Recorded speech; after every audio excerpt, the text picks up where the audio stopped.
మాత్రమే పోలింగ్ ఉత్సాహంగా సాగింది. తర్వాత నుంచి చూసుకున్నట్లయితే పూర్తిగా కూడా మందకోడిగా సాగుతున్నటువంటి పరిస్థితి కనిపిస్తూ ఉంది. ప్రస్తుతం మనం షేక్పేట్లో ఉన్నటువంటి గవర్నమెంట్ స్కూల్ దగ్గర ఉన్నాము. ఈ గవర్నమెంట్ స్కూల్ దగ్గర కూడా చూసుకున్నట్లయితే ప్రస్తుతం వృద్ధులు పోలింగ్ కేంద్రాలకు తరలి వస్తున్నారు.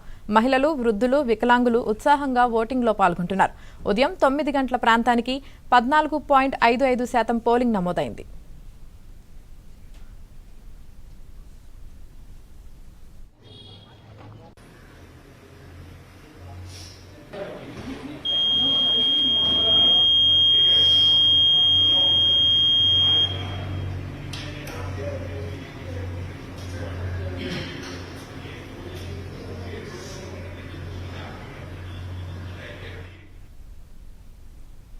బీహార్ రెండో విడతలో భాగంగా 122 అసెంబ్లీ స్థానాలకు ఎన్నికలు జరుగుతున్నాయి.